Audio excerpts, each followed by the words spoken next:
Oke, Assalamualaikum, selamat pagi semuanya. Jadi video ini Pak Andika buat untuk pembelajaran, di mana kemarin kan Pak Andika sudah menjelaskan tentang interaksi kimia ya. Jadi di hari ini, di video kali ini Pak Andika akan membicarakan tentang interaksi kimia sebagai video pembelajaran untuk kalian dari bab yang terakhir pada materi kimia kelas 10 semester. Oke. Jadi di video ini nanti kalian bisa gunakan ya untuk belajar secara mandiri, kemudian kalian juga bisa mengulang kan ya, mengulang kalau penjelasannya mungkin lupa, nah itu bisa diulang lagi dari video kali ini. Oke, interaksi antar molekul.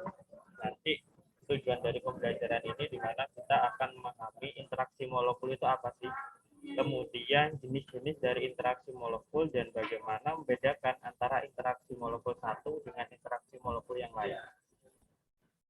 Kalau kita lihat pada fenomena kali ini, di mana ada air sama minyak, kalau kita didihkan satu sama lain, jelas dia berbeda kan ya.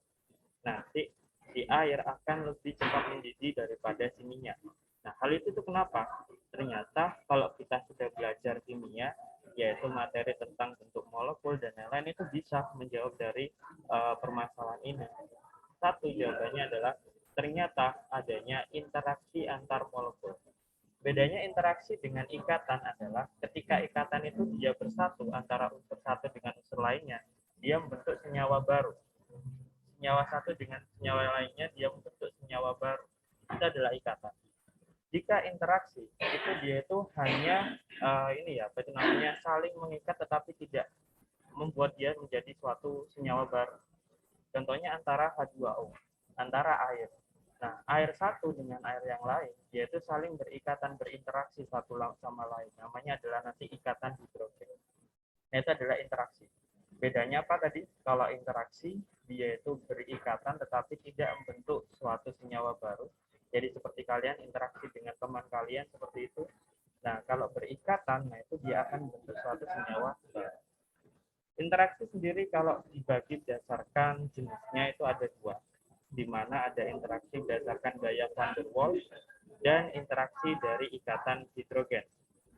Kalau interaksi berdasarkan gaya van der Waals sendiri, nanti di dalamnya itu dia terbagi lagi menjadi beberapa gaya van der Waals. Kalau ikatan hidrogen nanti dia akan ada perbedaannya dan kita akan bahas satu persatu.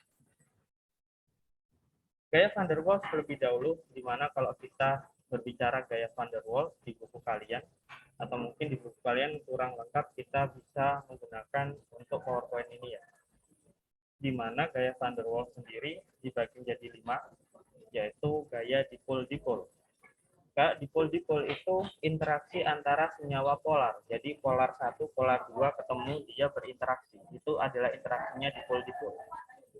Kalau dipol sesaat, berarti dia antara molekul non-polar dengan non-polar. Kalau dipol terinduksi, berarti antara molekul polar dengan non-polar. Kalau ion dipol, berarti ya antara ion dengan molekul polar. Kemudian ion dipol sesaat, berarti antara ion dengan molekul dipol yang dia itu non-polar. Ya. Sehingga dari beberapa ketentuan ini, hal utama yang harus kita perhatikan adalah polar dan tidak polar. Bagaimana cara kita untuk mengetahui dia itu suatu molekul polar atau enggak? Nah, itu adalah kunci utamanya. Karena masing-masing interaksi dia itu dipengaruhi oleh tadi itu polar atau enggak. Kalau polar ketemu polar dipol-dipol, kalau polar non-polar dia itu dipol sesaat, dipol terinduksi, non-polar dia dipol sesaat. Berarti kan kuncinya kan ada di polar. Bagaimana kita menentukan polar dari materi yang telah kita pelajari, yaitu bentuk molekul. Molekul polar itu dapat diidentifikasi dari 3 hal. Yang pertama, bentuk molekulnya. Bentuk molekulnya kalau dia simetris, dia cenderung untuk non-polar. Kalau tidak simetris, dia itu cenderung polar. Artinya kalau simetris itu antara kiri dan kanan, atas dan bawah, ketika dia dipotong dengan garis singgung ya, dia itu akan membentuk cermin, pencempinan. Nah, itu dia simetris.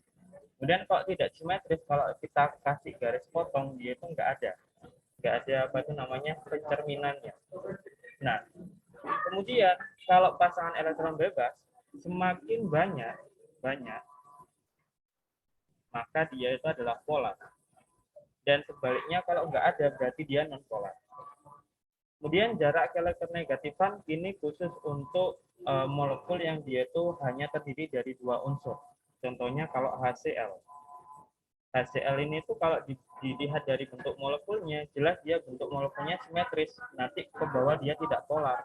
Oleh karena itu kalau suatu molekul yang hanya terdiri dari 2 unsur, maka dia itu dilihat dari keelektronegatifannya. Semakin jauh, maka dia semakin polar. Semakin dekat, maka semakin non-polar. Gitu ya. Semakin jauh, semakin polar, semakin dekat, semakin non-polar. Contohnya kalau HCl, H dan Cl, hidrogen golongan 1, Cl golongan 7.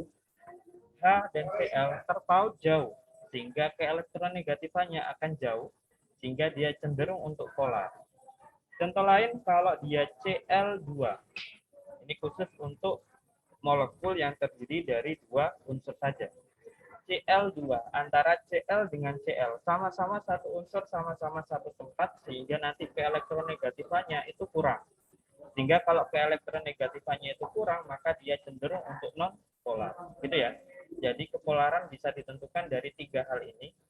Untuk molekul yang dia itu terdiri dari lebih 2 unsur dalam satu molekulnya, itu dia dilihat dari bentuk molekul sama pasangan elektron bebas. Kalau kalau molekul-molekul yang hanya terdiri pada 2 unsur, maka dia dilihat dari jarak keelektronegatifannya. Karena sejatinya polar dan non-polar itu adalah kecenderungan suatu elektron itu mengarah ke dalam salah satu sisi saja. Sehingga kalau dia keelektronegatifannya jauh, dia cenderung untuk mengarah ke salah satu sisi. Coba kita praktekkan ke beberapa molekul berikut. Dari 1, 2, 3 bentuk molekul ini, kira-kira mana yang dia termasuk polar dan non-polar. Kita identifikasi satu-satu. Ini contohnya adalah CO2. CO2 dia terdiri dari lebih 2 unsur ya, sehingga bentuk molekulnya dilihat dari nomor 1 dan nomor 2. Nomor 1, bentuknya dia linier, berarti dia simetris. Kalau kita kasih garis potong di tengah, antara kiri dan kanan sama, berarti dia simetris. Kalau simetris apa? Dia cenderung non-polar. Kita buktikan lagi dari yang nomor 2, pasangan elektron bebas.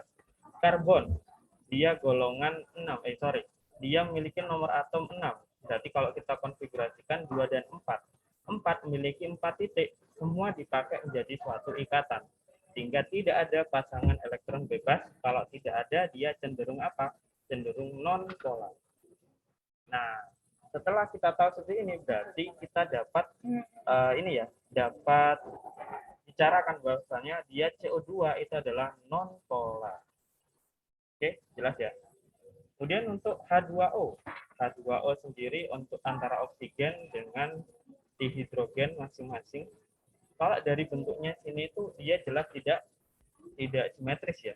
Kalau kita kasih garis potong seperti ini antara atas dan bawah dia tidak sama. Kalau sama itu dia contohnya seperti ini. Nah, ini dia simetris, 4 planar. Tapi kalau seperti ini dia tidak simetris, bengkok. Bengkok karena apa? Karena ada pasangan elektron bebas.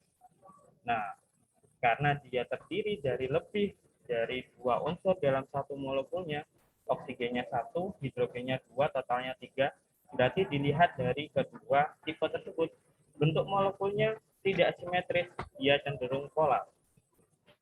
Dari elektron bebasnya ada 2 pasang elektron bebas, malah sehingga dia polar. Nah, sehingga kalau dari sini kita dapat menyimpulkan bahwasanya H2O adalah senyawa polar. Nah, beda lagi kalau ini adalah senyawa HCl. Senyawa HCl. Nah, kalau senyawa HCl seperti ini, berarti dia kan terdiri dari apa? Terdiri dari 2 unsur. Kalau terdiri dari 2 unsur dalam satu molekulnya, dia tidak ditentukan oleh nomor 1 dan 2, melainkan ditentukan oleh nomor 3, yaitu jarak keelektronegatifan. Hidrogen golongan 1A, Cl golongan 7A. Antara 1 sama 7 terpaut jauh sehingga keelektronegatifannya akan berbeda jauh. Sehingga momen dipolnya nanti dia akan mengarah ke yang Cl. Seperti itu. Nah, sehingga seperti ini, dia akan diidentifikasi sebagai senyawa polar. Nah, gitu ya. Nah, kenapa sih kok kita harus mengidentifikasi ini? Karena nanti jawabannya di sini. Kalau dia antara polar dengan polar ketemu dan berinteraksi, dia itu adalah dipol-dipol. Karena dia terdiri dari polar dan polar ya. Contohnya HCl dan HCl seperti ini. Ini interaksi. Jadi kalau bedanya antara ikatan sama interaksi dalam penulisannya, kalau ikatan itu langsung garis tebal ya, garis lurus tebal. Kemudian kalau yang dia itu interaksi, dia itu garis sambung, flat seperti itu. Nah itu dia interaksi. Jadi ingat ya, polar, polar, dipol, dipol. Nah kalau dipol sesaat, itu seperti kalian berinteraksi dengan teman, tetapi temannya itu nggak seberapa akrab. Jadi kalau kelihatan di jalan berarti ya wis nyapa tok terus langsungan ini kan apa itu namanya beda jalan lagi kan. Jadi ketemu nyapa tok terus kemudian saling menjauh lagi. Itu adalah dipol sesaat. Karena apa? Di sini tuh terdiri dari non polar dan non polar, sama-sama netral. Ketemu dia berinteraksi sebentar karena ada nanti momen dipol sesaatnya sehingga kemudian dia akan menjadi molekul netral lagi. Non polar, dipol sesaat. Kalau terinduksi, dia itu terpengaruh, yaitu antara polar dan non-polar. Polar memiliki muatan kepolaran, sedangkan non-polar itu netral. Karena dia berdekatan, kemudian dia akan terinduksi, terpengaruh, yang awalnya netral menjadi suatu dipol terinduksi. Seperti itu. Ingat ya, polar, non-polar, dia dipol terinduksi. Ingat tadi, polar, polar, dipol, dipol, non-polar, non-polar, dipol sesaat, polar, non-polar, dipol terinduksi. Oke. Nah, kalau ion dipol berarti jelas ion dipol. Dipol tadi itu dia termasuk polar. Sehingga kalau ada ion, contohnya di sini Na yang dikelilingi oleh air, maka dia adalah ion dipol. Nah, ini menjawab kenapa kok ketika kita melarutkan garam di dalam suatu air, itu dia garamnya akan hilang, larut sempurna. Kenapa? Karena Na akan terpecah, terionisasi menjadi Na plus dan Cl- dan saling terselubungi oleh H2O seperti itu. Itu adalah ion dipol antara ion dengan molekul polar. Polarnya H2O, ini adalah ion. Gitu ya. Nah, yang terakhir adalah ion dipol sesaat. Jadi ada molekul netral non-polar kemudian ketemu dengan ion, maka ion ini akan mempengaruhi dari molekul netral tersebut sehingga dia berubah menjadi molekul polar sesaat. Sehingga itu yang namanya adalah ion dipol sesaat. Gitu ya. Jadi ada 5. Polar-polar, non-polar, non-polar, polar, non-polar, ion polar, ion non-polar. Berarti kuncinya apa? Kita harus tahu molekul itu polar atau enggak. Jadi kalian bisa putar ulang untuk yang apa itu namanya yang materi penentuan polar non-polar untuk dapat mendasari dari semua jawaban-jawaban. Gitu ya. Kalian bisa kan mengulang-ulang karena ini kan video pembelajaran ya. Jadi kalian bisa mengulang lagi nanti Pak Andika nggak capek soalnya kalian kan mengulangnya dalam bentuk video seperti itu. Nah, yang terakhir ini berbeda dengan si gaya van der Waals, yaitu dia ikatan hidrogen. Pak, kenapa kok dia interaksi tetapi namanya ikatan? Kenapa kok nggak interaksi hidrogen seperti itu?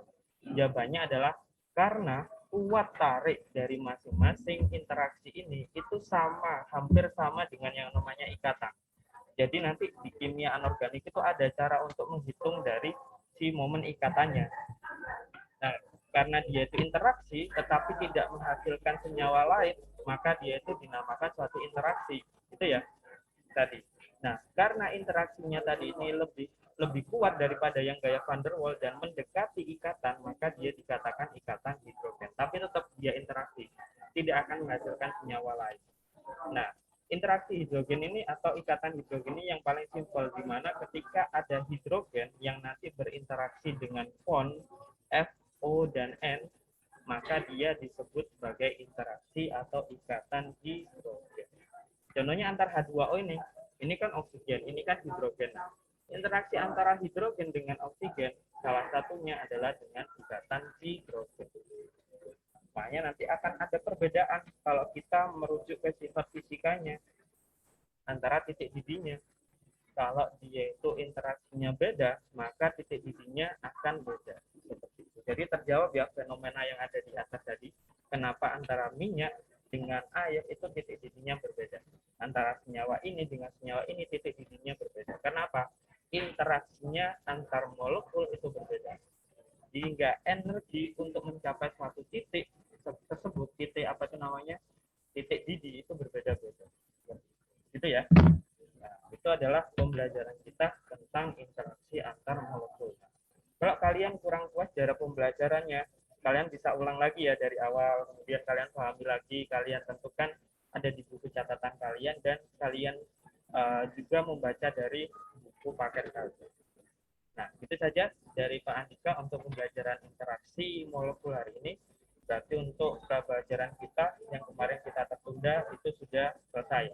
Jadi silakan nanti dibaca lagi bukunya, dibaca lagi kisi-kisinya, dan kemudian kalian bisa belajar mandiri, serta kalau kalian ada yang ditanyakan baik dalam video ini atau mungkin dalam pembelajaran mandiri kalian, kalian bisa tanya ke Pak Andika sesuai apa yang Pak Andika bicarakan kemarin ya. Kalau kalian mau tanya di luar pembelajaran, silakan. Pak Andika tidak membatasi pertanyaan kalian. Oke? Terima kasih.